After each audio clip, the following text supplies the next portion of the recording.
유효성 검사 같이 보시겠습니다.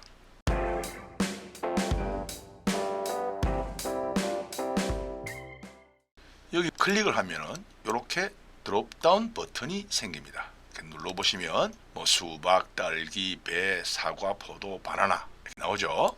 다른 것도 마찬가지입니다. 이렇게 나오도록 지정을 했습니다.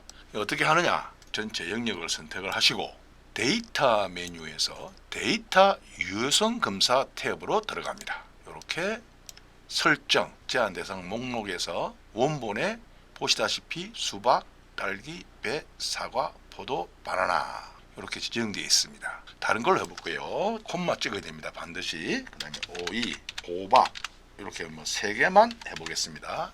확인하시면 방금 지정한 대로 감자, 오이, 호박 3개만 나옵니다. 상당히 신기하죠.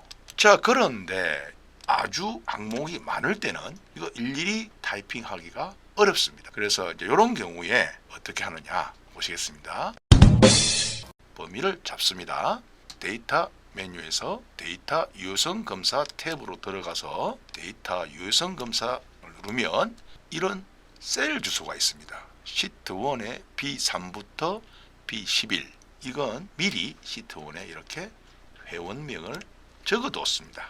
요 범위를 참고하는 거죠. 참작해서 땡겨오는 겁니다. 자, 그러면 우리가 이름을 임꺽정을 적고 여기 다시 가서 그러면 임꺽정 아직 안 나오죠. 왜냐하면 지정이 안 돼 있기 때문입니다. 다시 데이터 유효성 검사 탭에서 시트 B11이 아니고 B12까지 이렇게 눌러서 확인해 줍니다. 그러면 다시 보시겠습니다.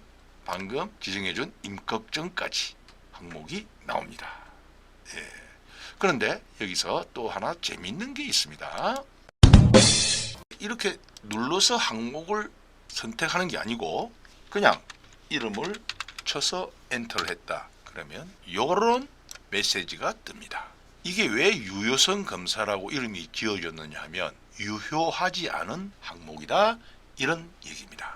자, 그 다음 여기다가 쭉 선택을 하고 다시 데이터 유효성에 가서 데이터 유효성 검사 설명 메시지 여기서 제목에 이름 입력 설명 메시지에다가 이름만 라고 칩니다.